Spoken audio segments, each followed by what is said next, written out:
সিঙ্গুরের জমি অধিগ্রহণ অবৈধ ছিল, সুপ্রিম কোর্ট বলেছে, আমাদেরকে বলতে হয়নি। তৃতীয় কথা, আমি তো ভেবেছিলাম নরেন্দ্র মোদী 3টে লাল টুকটুকে ন্যানো নিয়ে আসবেন, একটি সুকান্ত মজুমদার, একটি শ্রমিক ভট্টাচার্য, একটি শুভেন্দু অধিকারীকে দেবেন। তারপর ভাবলাম 7 বছর আগে তো ন্যানোর প্রোডাকশনটাই বন্ধ হয়ে গেছে। উল্টে টাটা মোটরসের এমডি এন চন্দ্রা নবান্নে এসে মমতা বন্দ্যোপাধ্যায়কে মিট করে এ রাজ্যে অটোমোবাইল ইন্ডাস্ট্রি তৈরি করার জন্য অ্যাপিল করেছেন। এই কিছু তৈরি হয়নি এখনো কিছু এই বামফ্রন্টের বন্ধের দিন এখনো কিছু এবং এই সরকার বলছে সানন্দে কিন্তু হ্যাঁ ন্যানো বন্ধ হয়েছে, একটা গাড়ির একটা প্রোডাকশন মডেল বন্ধ হয়েছে, কিন্তু রম রম করে শিল্প চলছে, এটাও পাশাপাশি ওই সানন্দের মাটির ফ্যাক্ট। গুজরাট বঞ্চিত হয়নি যেভাবে বাংলার টাকাকে আটকানো হয়, সেটাও সমানভাবে পরিষ্কার করে বলতে চাই, যেদিন সেই আন্দোলন চলে আমরা কিন্তু কারখানার পক্ষে ছিলাম, কিন্তু যে পদ্ধতি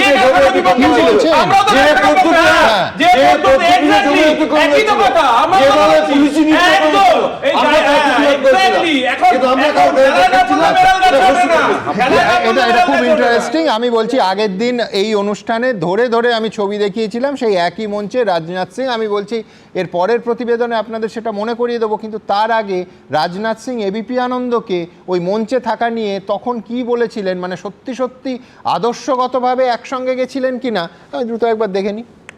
सुश्री ममता बनर्जी हमारी एनडीए की एलआई है, भारतीय जनता पार्टी पश्चिमी बंगाल में ममता बनर्जी के साथ है। তথাগত রায় ওনাকে মঞ্চে নিয়ে গেলেন, একেবারে স্পষ্ট ভাষায় উনি মমতা বন্দ্যোপাধ্যায়কে সমর্থন করেছিলেন, একবারও বলেননি যে আমি এই অর্থে আদর্শগতভাবে করিনি, কিচ্ছু না, একেবারে দু হাত তুলে সমর্থন করেছিলেন রাজনাথ সিংয়ের নেতৃত্বে শরিক হিসেবে মমতা বন্দ্যোপাধ্যায়কে। আমি দ্রুত আমার পরের প্রতিবেদন, যে আগের দিন যেটা আপনাদের দেখাইনি, সেটা হচ্ছে এই গোটা বিতর্কটার সময় 12ই অক্টোবর 2008 সালে বুদ্ধদেব ভট্টাচার্য এবং মমতা বন্দ্যোপাধ্যায়কে যখন সানন্দে নিয়ে চলে গেছেন কারখানা, মানে টাটা গিয়ে গুজরাটে কারখানা স্থাপন করেছে, নরেন্দ্র মোদী একটা চিঠি লিখেছিলেন। দীর্ঘ এই চিঠি আমি না পড়ে আমি দ্রুত একবার আপনাদের দেখিয়ে দিচ্ছি পরের প্রতিবেদন।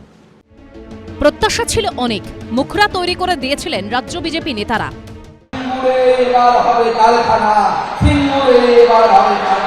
শিল্পের বদ্ধভূমিতে দাঁড়িয়ে আমাদের প্রধানমন্ত্রী নরেন্দ্র মোদী আপনাদের কাছে এসেছেন শিল্পায়নের বার্তা দিতে। কিন্তু সিঙ্গুরের রবিবারের সভায় টাটাদের কারখানা প্রসঙ্গে নীরব থাকলেন নরেন্দ্র মোদী। প্রশ্ন উঠে গেল, কেন? বিশেষ কোনো কারণে? বিজেপি আজ মনে করছে যে সিঙ্গুরে শিল্প হওয়া প্রয়োজন। কি আশ্চর্য! যখন সিঙ্গুর আন্দোলন চলছিল আগাগোড়া বিজেপি তো ঠিক উল্টোটা ভেবেছিল। যারা ভুলে গেছেন তাদের আমি দ্রুত একবার ফ্ল্যাশব্যাকে নিয়ে যাই। দেখুন, আজ থেকে 19 বছর 1 মাস আগের ছবি, 2006 সালের 4 ডিসেম্বর তোলা এই ছবিগুলো দেখুন, সৌজন্যে আনন্দবাজার আর্কাইভ। ভোট শরিক এবং তৃণমূলের একমাত্র সাংসদ মমতা বন্দ্যোপাধ্যায়ের মঞ্চে শটান দিল্লি থেকে উড়ে এলেন রাজনাথ সিং। তখন তিনি দিল্লির বিজেপির সর্বভারতীয় সভাপতি, মানে দলের সর্বোচ্চ পদে আসীন। ঘোষণা করেছিলেন যে সিঙ্গুর ইস্যুতে বিজেপি মমতা বন্দ্যোপাধ্যায়ের পাশে আছে। আবার রতন টাটা সিঙ্গুর থেকে কারখানা সরানোর ঘোষণার পরই তৎকালীন মুখ্যমন্ত্রী বুদ্ধদেব ভট্টাচার্য এবং মমতা বন্দ্যোপাধ্যায়কে আনন্দবাজার পত্রিকার মাধ্যমে খোলা চিঠি লিখেছিলেন গুজরাতের তৎকালীন মুখ্যমন্ত্রী নরেন্দ্র মোদী। 2008 সালের 12ই অক্টোবরের আনন্দবাজার পত্রিকায় প্রথম পাতায় তা প্রকাশিত হয়েছিল। বুদ্ধদেব ভট্টাচার্যের উদ্দেশ্যে খোলা চিঠিতে গুজরাতের তৎকালীন মুখ্যমন্ত্রী নরেন্দ্র মোদী লিখেছিলেন, পশ্চিমবঙ্গে শিল্পায়নের প্রচেষ্টায় আপনার ভূমিকা দেশের সর্বস্তরের মানুষ জানেন। রতন টাটাও আপনার ভূমিকার প্রশংসায় পঞ্চমুখ, কিন্তু তবুও পশ্চিমবঙ্গ ন্যানোকে ধরে রাখতে পারল না। আসলে আপনি চাইলেও পশ্চিমবঙ্গের কর্মসংস্কৃতিতে ন্যানো গড়ে ওঠার পরিস্থিতি এখনো তৈরি হয়নি। আর মমতা বন্দ্যোপাধ্যায়ের উদ্দেশ্যে খোলা চিঠিতে মোদী লিখেছিলেন, ছোট বোন হিসেবে আপনাকে একটা পরামর্শ দিই, বামপন্থীদের মোকাবিলার জন্য অতি বামপন্থী হয়ে যাবেন না, বরং দক্ষিণপন্থী পথে পশ্চিমবঙ্গে বিকল্প গড়ে তুলুন। আরও বেশি শিল্প, আরও বেশি রাস্তা, আরও বেশি চাকরির দাবি তুলুন। এই প্রেক্ষিতে বিভিন্ন মহলে প্রশ্ন উঠছে যে নরেন্দ্র মোদী সেই সময় শিল্পায়নের কথা বলেছিলেন, আজ প্রধানমন্ত্রী হিসেবে সেই সিঙ্গুরে দাঁড়িয়ে তিনি নীরব রইলেন কেন?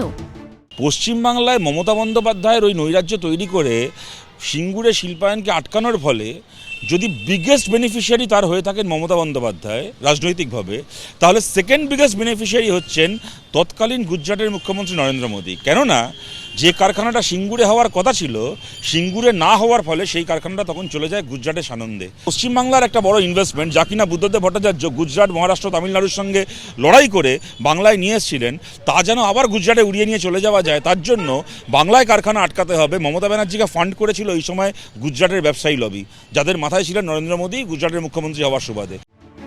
এই ভূমিকা বদল নিয়ে যুক্তি খাড়া করেছে বিজেপি। প্রধানমন্ত্রীর সিঙ্গুরের উপস্থিতি শিল্পায়নের বার্তা দিয়েছে। কথা কিছু কিছু বুঝে নিতে হয়, সে তো মুখে বলা যায় না। উনি এখানে আসবেন, সেটিং ফেটিং নেই। আমাদের নেত্রী ওরকম নন যে সেটিং করে চলেন।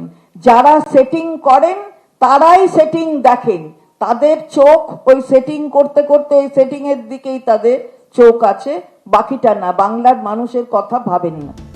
রাজনীতির জল কখন কোন দিকে গড়াবে কেউ জানে না, ভূমিকা কখন কি উদ্দেশ্যে পাল্টাবে কেউ জানে না। সন্দীপ সরকার, আশাবুল হোসেন ও বিজেন্দ্র সিংহর রিপোর্ট, এবিপি আনন্দ। শুনবু এমএ না ম্যান্ডেজ আসে, এমএ ম্যান পাওয়ার আসে। সুতরাং একটা রাজ্যের উন্নতি, একটা দেশের উন্নতির জন্য আমরা বারবার চাইবো, নরেন্দ্র মোদী যে কথাটা তখন বলেছিলেন আজকেও তাই, তৃণমূল বিজেপির সেটিং 100 বার হোক, পশ্চিমবঙ্গের শিল্পের উদ্দেশ্যে হোক, আমরা যাতে কাজ পাই তার জন্যে হোক। সেই জন্যই তো আমরা বারবার প্রণয়দাকে জিজ্ঞেস করছি, প্রণয়দা আপনি তো কাছাকাছি ছিলেন সেদিন, সত্যি কি কোনো নতুন খবর আছে? সত্যি কি পশ্চিমবঙ্গে শিল্প আসবে? সত্যি কি আমরা চাকরি পাবো?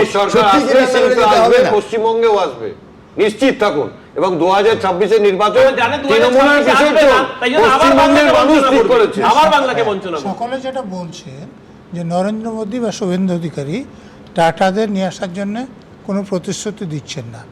উনি হাতে ধরে হোক বা অন্যভাবে হোক টাটা বা অন্য কোনো শিল্পগোষ্ঠীকে তখনই আশ্বস্ত করতে পারবেন যখন এখানে ক্ষমতায় থাকবেন। এখানে ক্ষমতায় কে আছে? টাকা বাদ দিন, শিল্পায়নের বার্তা, সিঙ্গুরের জন্য কিছু করার প্রতিশ্রুতি, এইটুকু দিলেই হতো। যিনি 26 দিন অনশন করার পর সুস্থ ছিলেন, তিনি যখন ক্ষমতায় আছেন তখন অন্য লোকের পক্ষে এই প্রতিশ্রুতি দেওয়া মুশকিল আছে।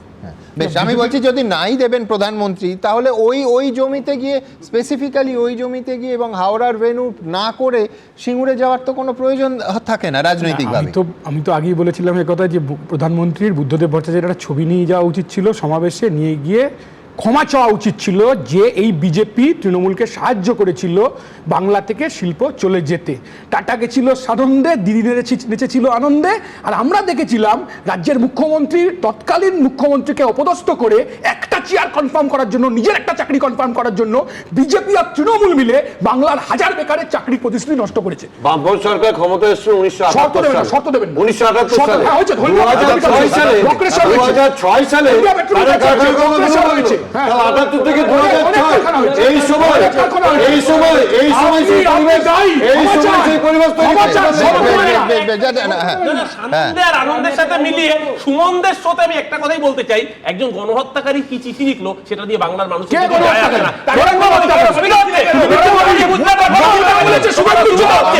আপনারা রাজনৈতিক স্লোগান, পাল্টা স্লোগান, ছড়াকাটা যা খুশি করুন, কিন্তু পশ্চিমবঙ্গের মানুষ যেটা চান সেটা হচ্ছে শিল্প, শিল্প কারখানা, কর্মসংস্থান। তার কারণ এটা রাজ্যের এই সময়ের প্রয়োজন। এবিপি আনন্দ, এগিয়ে থাকে, এগিয়ে রাখে।